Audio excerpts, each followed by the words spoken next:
पुरुषरूपां विश्वरूपां सदसदस्वरूपां त्रिगुणात्मिकां च जगत्प्रसूतां अजानजाम अनानन्द विज्ञान अपञ्चीकृत पञ्चभूतां जगत्स्वरूपां वेद अवेद विद्यारूपां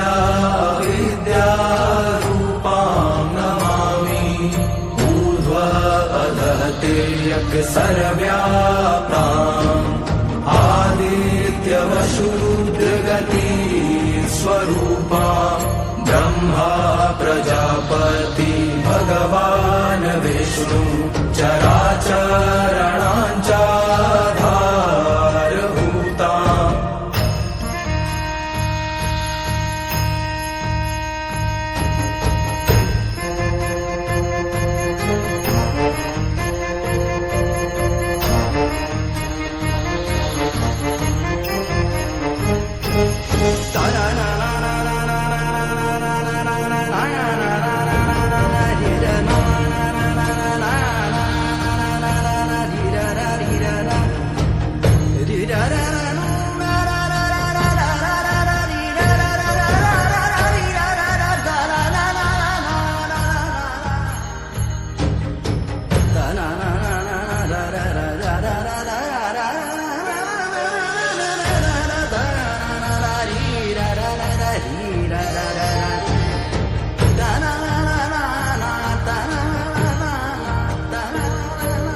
ब्रह्मा महेन्द्र विष्णु शक्तिं परमात्म शक्तिं ज्ञान स्वरूपां वागधिरूपां काल स्वरूपां मुक्तिं तथा मुक्तिदात्री विजयिनी नमाम्यनन्तां शुद्धां शरण्यां कल्याणदात्रीं दुर्गा शिवाम् अव्ययनन्तां लक्ष्यामजयकां नायकां परं श्रेष्ठ मंत्र मातृकां नमामि दुर्गां ता दुर्गमाम समस्त पाप निवारणिश्च भजामि भवभीत भवतारिणीश्च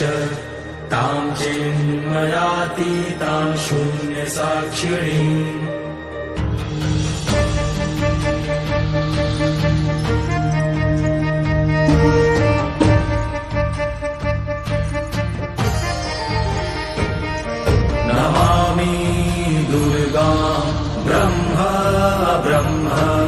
प्रकृति